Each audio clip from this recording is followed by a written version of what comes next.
नमस्कार बंधुरा आरो एकटा हेल्दी ब्रेकफास्ट रेसिपि देखार जन्य सबाइके स्वागत। बाच्चादेर टिफिने बा जारा हेल्दी खेते पछंद करो तादेर जन्य आजकेर एई रेसिपिटी तैरी करते आटा मयदा चालेर गुঁড়ো तेल बाटार किछुई व्यवहार करिनि।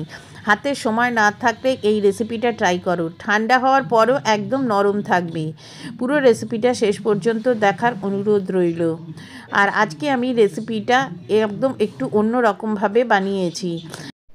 Let's start this recipe easy cooking with me.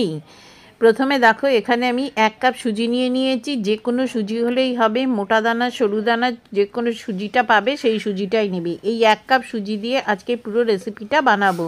प्रथमे सुजिटाके एकटा मिक्सिंग जारेर भेतर निये निलाम और एखाने 1/4 कप मतो आमी दई निये नियेछि। एबारे एई दई যতটা পরিমাণে দই নিয়েছে তার ডাবল জল দিতে হবে। 1/4 কাপ মতো দই নিয়েছি, মতো জল দিয়ে দিলাম। আর এখানে যেটা দেব দেখো, এখানে আমি ধনেপাতার কিছু ডাঁটি নিয়ে নিয়েছি, সেই ডাঁটিগুলো দিয়ে দিচ্ছি। তোমরা ইচ্ছা করলে এখানে একটা কাঁচা লঙ্কাও দিতে পারো, আমি পরে দেব সেই জন্য এখন আর দিলাম না। দিয়ে এটাকে একটা স্মুথ পেস্ট বানিয়ে নেব। খেয়াল রাখবে যেন খুব বেশি পাতলা না হয়ে যায়। এবারে মিক্সিটা ধুয়ে আমি আরও একটু 1/4 কাপ মতো জল দিয়ে দিচ্ছি। দিয়ে এবারে এটাকে ভালো করে একটু মিশিয়ে নেবে। देखो ठीक एरकम भावे मिशिए निते हबे। इन्स्टैंट किन्तु आजकेर एई ब्रेकफास्ट रेसिपिटा तोमरा बानिये फेलते पारबे।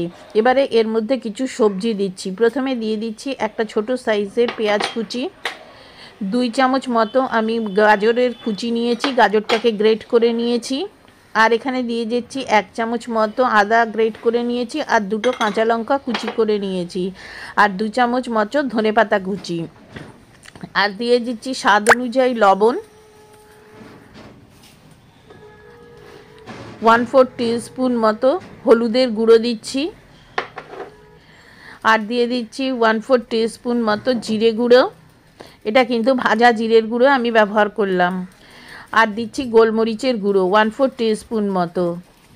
ঝালটা বাচ্চারা খেলে বুঝে দেবে। আর দিচ্ছি 1/2 টিস্পুন মতো আমচুর পাউডার। আমচুর পাউডারের পরিবর্তে তোমরা চাট মশলাও ব্যবহার করতে পারো। এবারে সবগুলো খুব ভালোভাবে মিশিয়ে নিচ্ছি। আমি এখানে যে সবজি ব্যবহার করেছি তোমাদেরও যে এই রকম সবজি ব্যবহার করতে হবে এরকম কথা নেই। তোমাদের বাচ্চারা যে সবজি খেতে পছন্দ করে তোমরা সেটাও ব্যবহার করতে পারো। হলুদটা একটু কম মনে হচ্ছে কালারটা, সেই জন্য আমি আরও একটুখানি হলুদ দিলাম। দিয়ে ভালো করে মিশিয়ে নিচ্ছি। আমি জানি না আলোতে ঠিক বোঝা যাচ্ছে কি না, কিন্তু এটা একটু হলুদ রং হয়েছে। এবারে এর ভেতরে দিয়ে দিচ্ছি একটা ইনোর প্যাকেট। এখানে আমি একটা ইনোর পুরো প্যাকেটই দিয়ে দিলাম। দিয়ে একটুখানি জল দিয়ে দিচ্ছি যাতে এটা অ্যাক্টিভ হয়ে যায়।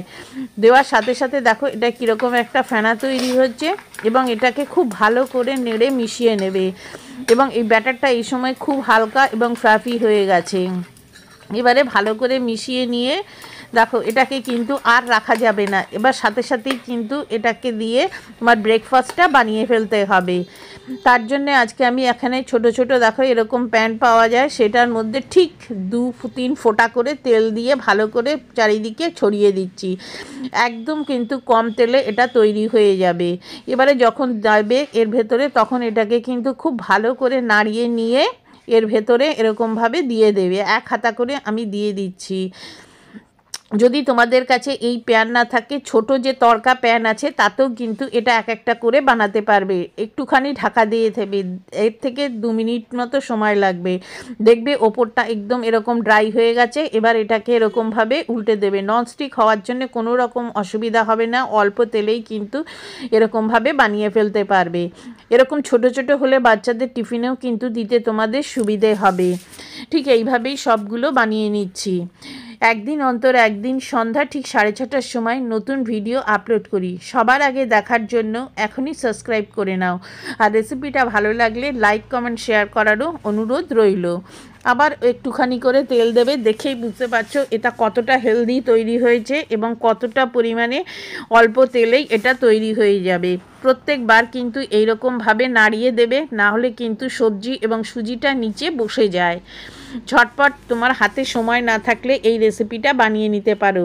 তোমরা কোথা থেকে আমার রেসিপিগুলো দেখছো কমেন্ট করে জানিও, যাতে তোমাদের আমি ধন্যবাদ জানাতে পারি। দেখো এইভাবেই কিন্তু আমি সবগুলো বানিয়ে নিয়েছি।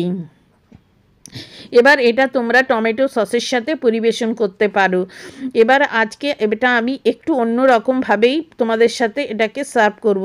দেখো এটা একটা তোমাদের আমি হাতে নিয়ে দেখাচ্ছি এটা কতটা পরিমাণে নরম হয়েছে। বাড়িতে যদি কোনো বয়স্ক লোক থাকে তাদের জন্য এই রেসিপিটা একদম পারফেক্ট হবে। দেখো একদম নরম থাকবে এবং ঠান্ডা হওয়ার পরও কিন্তু এরকম নরম থাকবে। আর ভেতরে দেখো কতটা সুন্দর জালি জালি তৈরি হয়েছে। এটা এরকম টমেটো সসের সাথেও বাচ্চাদের দিতে পারো। কিন্তু আজকে আমি দেখো এখানে 1/4 কাপ মতো টমেটো সস নিয়েছি। নিয়ে এবারে এর ভেতরে দিয়ে দিচ্ছি 1/4 টিস্পুন মতো কাশ্মীরি লাল লঙ্কার গুঁড়ো আর একটুখানি স্বাদ অনুযায়ী লবণ দিয়ে এটাকে খুব ভালো করে মিশিয়ে নিতে হবে। আর ঠিক যতটা সস নিয়েছি ততটা পরিমাণে জল দিয়ে দিলাম, দিয়ে মিশিয়ে নিয়েছি। এবারে একটা প্যান বসিয়ে দিয়েছি, দিয়ে এই সসটা ঢেলে দিলাম। তোমরা ইচ্ছা করলে একটুখানি মাখন এবং রসুন কুচি ফোড়ন দিয়ে তারপরে এই সসটা ঢেলে দিতে পারো। কিন্তু যেহেতু আজকে আমি একটা হেলদি রেসিপি শেয়ার করছি সেই জন্যে আমি আর মাখনটা ব্যবহার করলাম না। যখন সসটা এরকম টকবক করে ফুটতে শুরু করবে তখন যে তোমরা ব্রেকফাস্টের জন্য যে এরকম রুটির মতো পুরিগুলো বানিয়ে রেখেছো সেইগুলো সব এর ভেতর দিয়ে দেবে। দেওয়ার ফলে কী হবে, এটা দেখবে ভেতর থেকে একদম এই সসটা একদম অ্যাবজর্ব করে নিয়েছে এবং এটা খেতে আরও বেশি টেস্টি হয়ে যাবে। একবার এইভাবে এইরকমভাবে ব্রেকফাস্টটা বানিয়ে দেখতে পারো, অসম্ভব সুন্দর খেতে হয় এবং বাচ্চাদের দিলে সস খেতে যেহেতু ভালোবাসে একদম মজা করে খাবে। তোমাদের রেসিপিটা কেমন লাগলো, বাড়িতে বানালে সবাই খেয়ে কি বললো সেটা কিন্তু অবশ্যই আমাকে কমেন্ট করে জানিও। আর আজকের রেসিপিটা বাচ্চা থেকে বড় সবাই কিন্তু একদম খেয়ে নেবে এবং বানাতেও সকালে তোমার একদম কম সময় লাগবে। একই ব্রেকফাস্টে বাড়ির সবার পেট ভরে যাবে। দেখো ঠিক এই রকমভাবে সসটা দিয়ে দিলে বাচ্চাদেরও টিফিনে খেতে কিন্তু কোনো রকম অসুবিধা হবে না। এবার একটুখানি পেঁয়াজ পাতা কুচি আর একটুখানি এখানে ভাজা তোমার তিল ওপরে ছড়িয়ে পরিবেশন করো। দেখো কত ঝটপট তৈরি করে ফেললাম আজকের এই রেসিপিটা। যদি তোমাদের ভালো লেগে থাকে তাহলে আমার চ্যানেলকে সাবস্ক্রাইব করে আমার বন্ধু হয়ে যাওয়ার অনুরোধ রইল। আর যারা আমাকে সাবস্ক্রাইব করে বন্ধু হয়েছো তাদেরকে অসংখ্য ধন্যবাদ। আর পুরো রেসিপিটা আমার সাথে দেখার জন্য তোমাদের সবাইকে আরও একবার ধন্যবাদ। তাহলে আজকে আসি, আবার দেখা হবে আরেকটা রেসিপি নিয়ে। Thank you.